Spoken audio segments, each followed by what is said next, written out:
Hey kawan, welcome to EDCReady. Today we have a review finally of this knife. This is the Spyderco Para3 Lightweight.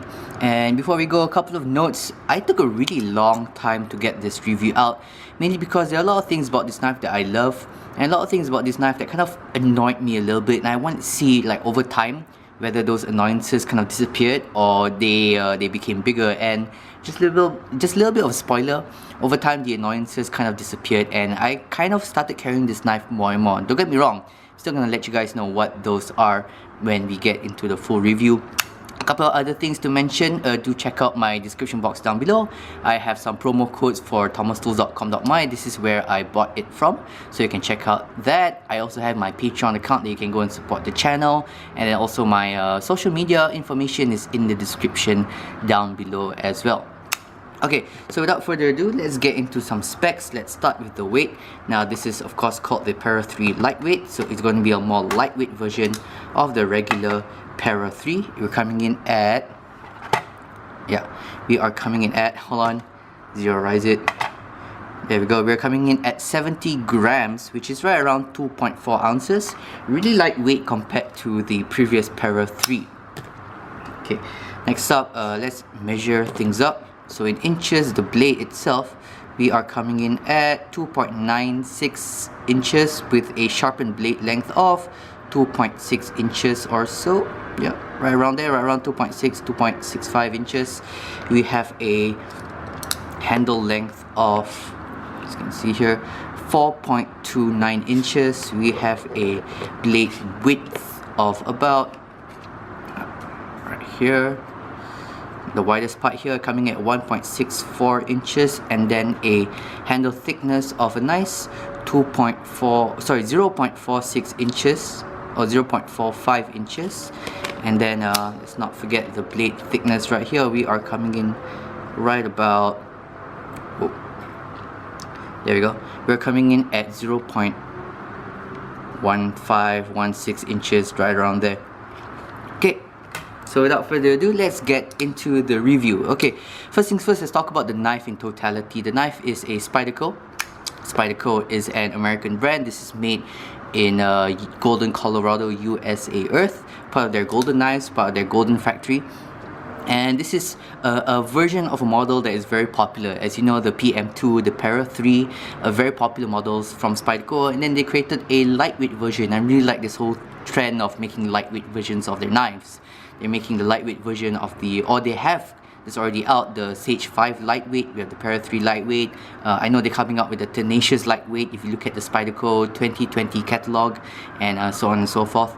So lightweight meaning it's a lot lighter, and then on top of that it tends to be a little bit cheaper as well, because it goes from G10 or it goes from carbon fiber to this nice little FRN handle right here. So let's go from tip to butt, shall we say. Now, let's talk about the blade. The blade seal here is CTS BD1N, if I can show that off. Now, this knife, looking at Cedric and Ada, when he did the steel test, the edge retention test, performs in terms somewhere in between VG10 and S30V when it comes to edge retention, which is great. I've had VG10 before in my old Spyderco Dragonfly, and that was a great steel, and this just holds its edge just a little bit longer than that based on that testing. But the real advantage of CTS BD1N is that, number one, it is considered really cheap steel, or really affordable steel, and then number two, it is very high, it has very high corrosion resistance. And living in Malaysia, and a person who sweats a lot in a very humid country, corrosion resistance to me edges out a little bit in terms of importance compared to edge retention. Although the edge retention here is very much good to go. I really like this steel. I like its price point. It is used in a sub $100 knife, which is right here, 91 USD when I first bought it on Blade HQ, but now with the price hikes it is 98 USD. So I think it's still okay in terms of its pricing, and then it holds its retention quite well, and then it resists corrosion really well, which I really like. Alright, let's talk about the blade shape. I really like this blade shape. It has a belly, it has a flat, it has a shallow belly, and a nice tip. The tip here is right in that medium of being sharp and pointy, but at the same time a little bit thick enough to do any kind of to be a little bit more robust, which I really like. a lot of knives. As you can see here, this is my other favorite knife right now, the 10-gram Santa Fe. It has a much thinner tip, which is great for penetrating something, but it can be a little bit more chippy at the tip. This guy is somewhere in between being really thick and being nice and penetrative, if that's a word.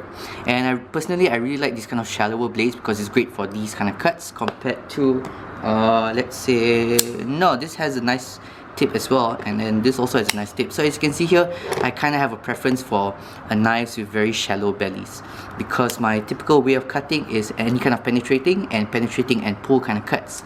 So that is what I like. Couple of things I need to note as well. Compared to the Spyderco Dragonfly, the opening hole on the Dragonfly is a lot sharper. This is still a little bit sharp, but a little bit more rounded. It's not too bad, not as bad as the Spyderco Dragonfly, which can be uncomfortably sharp sometimes. But after this review, I am of course going to take some sandpaper and just sand this down just a little bit. It's not bad, but I just want to sand it down just a little bit. But it's not the worst. Like, I know some of the Taichung Spydercos, some of the Japanese Spydercos, they can be really sharp here. This is not as bad. You have some nice rounding off at the top of the blade here, so these are not sharp. And then you have some nice jimping. So this jimping, definitely more texture in this direction and less in this direction. I think that just adds a little bit of grip. So this kind of knife is really good for this kind of pinch kind of grip. That's what it's really designed for, choking up and then pinching it right here. Really great for that kind of grip, really nice and controlled feel. This kind of feel that I get from this knife. Couple that with jimping down here as well, you really get a lot of traction and you really get a lot of control in this knife. So overall, fantastic blade. I love the material, I love the shape. Only one thing that I kind of don't, by the way, maker's mark right here. Only one thing that I don't quite like about this blade is that it sits really tall. And one of the ways I hold this knife is that sometimes I do this kind of cut. Okay, so I have my thumb up here, and I guess this is just like my hand geometry. This just sits a little bit too tall for me. If you look at the Spyderco Sage 5 lightweight, it's a little bit narrow of a blade profile, so it's just, I've never held it, but I assume it just fits just a little bit nicer in my hands. So this, you definitely have your thumb on this little hump right here if you're doing any kind of scraping kind of cuts like this. So, but that's just a little nitpick for me. It still works. Okay, I assume that having the spine up all the way, having the hump up all the way here actually can give you a little bit more leverage when you need to cut in like that. Okay, any kind of like bushcrafting, although this is not really a bushcrafting knife, what am I saying? Any kind of wilting or whatever, I think this would be great for that because you have so much pressure on here. I just wish it's just a little bit shallower. Alright, another thing I really like about this blade is that this part here is flat. So it makes the top of this knife really small. So when you put this in your pocket, okay, and one of the reasons why I really love this knife is how easy it is to carry in the pocket. Because when you put this in your pocket, the top right here is really small, so your hands can pass through it really easily, because this can sit right up to the corner of your pocket, and then this flat blade top right here means that you can actually tuck in all the way to the back of your pocket, all the way to the corner of your pocket, so you have even more space up here. In fact, it even feels a little bit, even though this knife in total is smaller in profile than the lightweight Para3 here, but the top here is just a little bit wider, and although it cants off to the side, having this little hump here means that it cannot hide as far in the corner of the pocket as this guy. So this would feel just a little bit wider in the pocket compared to this guy. So that's something I really like about this knife. This knife just carries so well. Okay, moving back. Now I want to talk about something that really annoyed me when this knife first came out, and I want to talk to you guys about something that made me not so excited to get this knife, and gave me was the biggest worry about this knife, which is that this knife has steel liners on one side, which is fine, but on the pivot you have a steel liner and a bronze washer here, and over here you do not have one. You can check out the disassembly video I have one on my channel. You can check out Spyderco's, you can check out Nick Shabaz's. You do not have any metal on this side of the liner, and with that you have no bronze washer as well. You only have it on one side. Now, don't get me wrong, the action here is still great. Check that out. Okay, it still drops, it's still extremely smooth to open and close. Once you get rid of any lateral force by pinching, okay, it is still smooth. But that lack of bronze washer on one side means that one side is going to squeeze more than the other side. So on the metal side here, which is where the liner is, that's where you have the washer. That part is stiffer, and the part with the plastic can be squished up a little bit more, because plastic can squish a little bit. So as a result, it is not exactly centered here, as you can see. And every Para3 lightweight I've seen, doesn't matter if it's the other black one, the DLT trading one, they are all not centered. However, the good news is it's not touching any of the liners. See, you can kind of see my hand on each side. Okay, so the blade itself is not touching the plastic on any side. So if you're the kind of person that's really anal about having a centered blade, then you're not going to like this knife. However, to me it's still fine because it's still not touching the scales on either side. But the other big problem is that once you have something hard like bronze washers and scales on one side and plastic on the other side, is that it's difficult to get rid of blade play. So this knife just has the smallest hint of blade play. So if you hold the knife right here and then you shake it a little bit, you can feel just a little clap, clap, clap, clap. Now, is that really a big deal? Okay, so to me, blade play is a bigger deal than blade centering.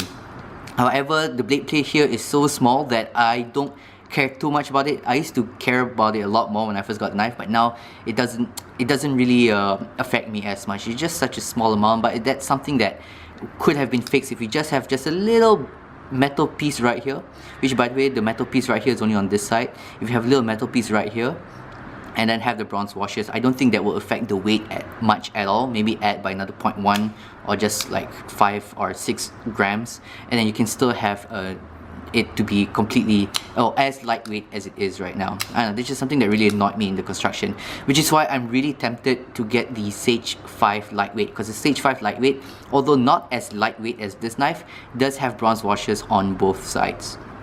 So yeah, that's a little bit of a rant for me, a little bit of one of those things that made me think, why did they not just do that? It will get rid of so many problems such as centering, such as the potential of blade play right here. Now, I can get rid of the blade play by tightening the screws up 100%, but once you do that, the blade doesn't fall shut anymore. It just kind of sticks there, and you kind of have to, you can't even like really flick it down anymore because it's that tight, so you have to use your fingers to close it, which to me kind of negates the beauty of the compression lock. Alright, moving back. Let's talk about the compression lock. This is my first compression lock knife and I really love it. I have another knife that uses kind of an axis lock. It's a Gonzo. They call it the G lock, but it functions the same. And the problem with that knife is that sometimes to pull it, it just takes a lot more effort to pinch it and pull it. Although this compression lock right here, a lot more simpler to engage and disengage. Also, the engagement here is very strong. No up and down blade play. Side to side because of that pivot thing I mentioned, but no up and down at all. It locks up solid. It locks up between the stop pin and the blade tang. There's a little hole where the compression lock clicks into. And I gotta say, the sound, the clicking sound of the compression lock is very nice. One thing I need to talk about this knife is it's not just the action that's nice, it's the sound of the knife that's very nice. For example, I'm gonna go into ASMR mode right now, so just have a listen. Yeah. That's nice. It clicks in very nice. And then on the disengage, it used to have a lot of lock stick in the beginning, like it would like click because of the amount of lock stick it had. But now it just reduces, and now it just have a tiniest bit amount of lock stick, which to me is actually quite nice because you get this kind of mechanical sound when you disengage. You get a little click right there. Also, having lock stick would mean that it's actually more difficult to accidentally disengage the lock or for the lock to slip. So I kind of enjoy just a little bit of lock stick, which I didn't know I would enjoy, but now I do. But this knife is such a nice mechanical clunk when it disengages, just like that. So it disengages. Yeah, it has such a nice mechanical sound, which I really like. So it has a click when you, small click when you disengage, and then when it drops, when the detent ball clicks into the detent hole, it's very nice. Another thing I like about the detent here, it's a very good detent. I've heard a lot of problems about compression locks and their detent, but this detent here is super nice. It clicks really well, it holds its retention. I cannot flick this out in any way, and I've tried to flick this out. Sometimes even the upside down flick is quite difficult, but you cannot flick this out in any way. Nice strong detent. And then when it comes down, the click when it engages the detent is nice. Alright. Another thing that kind of, this one is not a big deal for me, but something that kind of annoys me a little bit is the amount of different Torx bit screws you need to take this apart. You have a T10 here, which is great. I do enjoy myself a T10.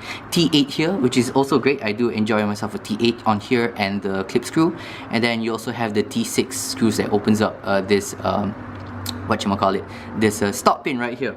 come back to this knife right here. This knife has all T8, T8, T8, T8 to take it apart. You only need T6 to take screws apart, which I almost never. So yeah, so that's a little bit of a small annoyance. It's just annoyance. It doesn't affect the function, or it's still a very easy knife to disassemble and reassemble. I think this knife was designed to be made to disassemble as well.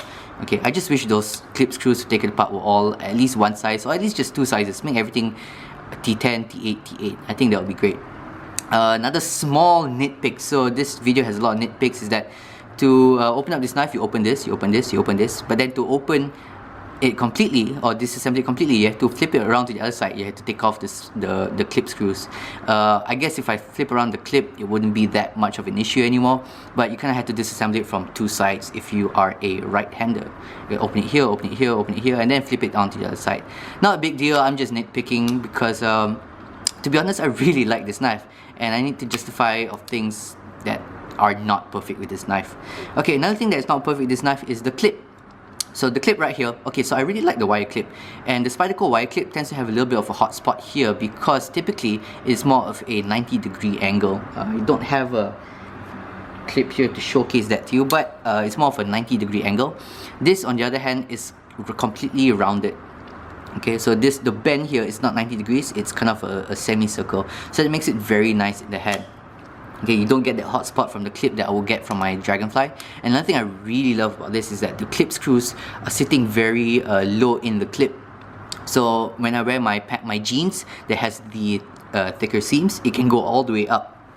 Unlike something like this guy is not too bad, but just to show you an example, we have here the clips kind of go a little bit further up into the pocket clip. This guy is not too bad, but I've had some knives where the screws really go up, and then I can't wear it on some of my pants because the screws are really high up. So really well done clip design. However, the other issue is that the little I don't know what you call this, where the clip sits in this little hole here, this little cavity here, it's a little bit shallow. So if I pull this up straight, it's fine. But if let's say I pull it up from an angle, right? Pull it up there.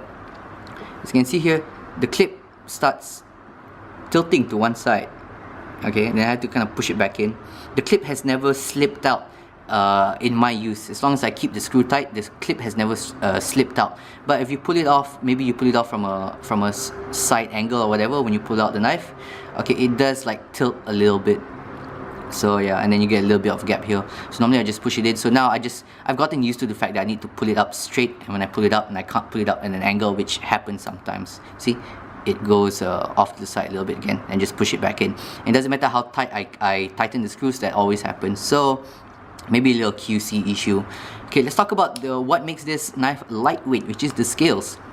So we have here FRN scales, and these are really nice FRN scales. I've had Spyderco Dragonfly with those FRN scales. Those are nice, but this is nice to another level.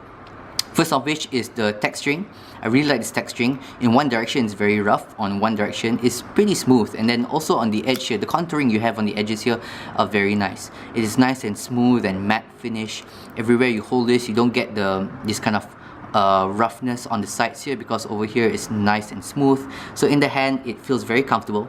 When you're gripping it, it has a lot of gripitude. Okay, I don't know if that's the word, but if you grip it in your hand, it's extremely firm in your hand. It feels very solid in the hand as well.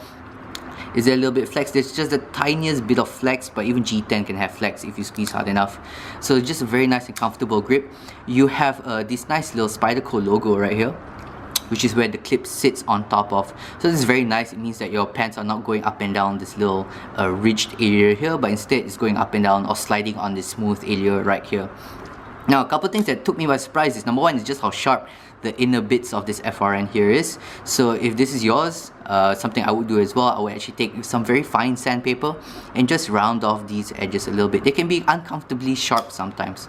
So sometimes when I hold it, when I squeeze up on it, especially right here where the meat on my thumb is, when I squeeze it, I can kind of feel it in my thumb a little bit. Okay, you can kind of feel the lines over here a little bit. So I'm gonna sand it down a little bit. I advise you to do the same as well. Another thing is that despite the amount of gripping right here, the amount of texturing right here, okay, and then when you hold it in the hand, it's fine because you're gripping onto this texture. But sometimes when you're flicking it out, it can slip out of your hand. Okay, and this is kind of the result of a few things. Number one is this nice smooth matte texture, which makes it feel comfortable in the hand, but it can be surprisingly slippery despite the amount of texturing.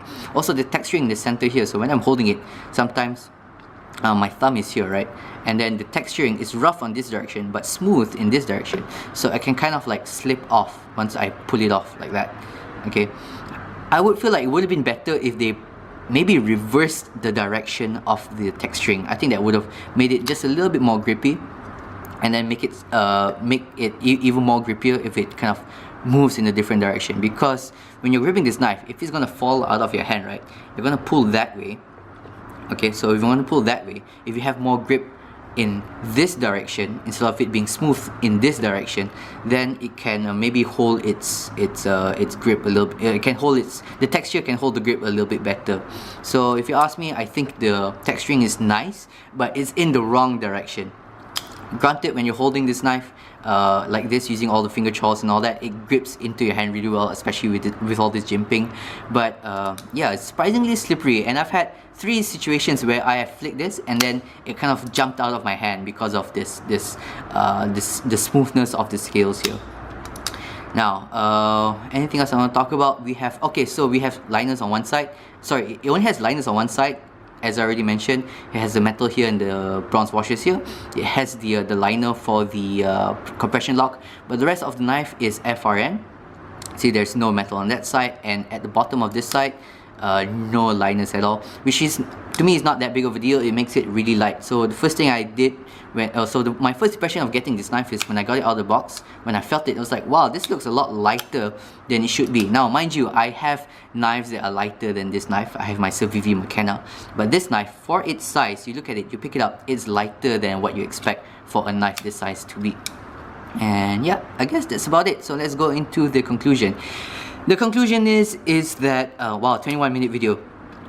This knife here has some things that annoy me a little bit, but overall, when you add everything together, this has become one of my favorite knives to carry on a daily basis. It has a really nice blade shape.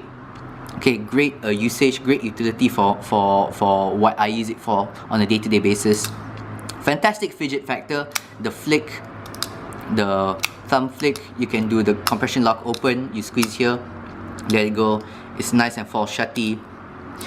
It carries amazingly small in the pocket for a knife that's this wide.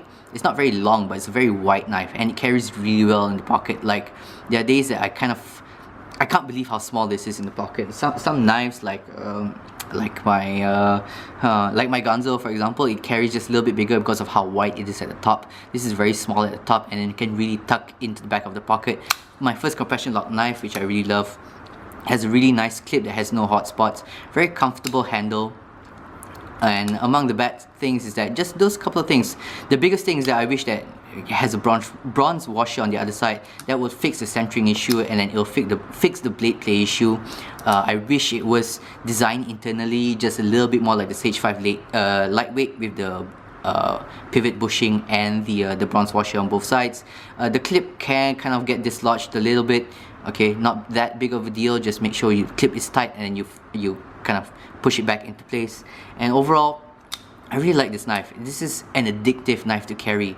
Great in the pocket, great in the hand, great to fidget with. Just make sure you, if you're the kind of guy who doesn't mind off-centered blade, and if you're the kind of guy that likes a good action but not so finicky about blade play, especially just a small amount of blade play that it has here, you're really going to enjoy this knife.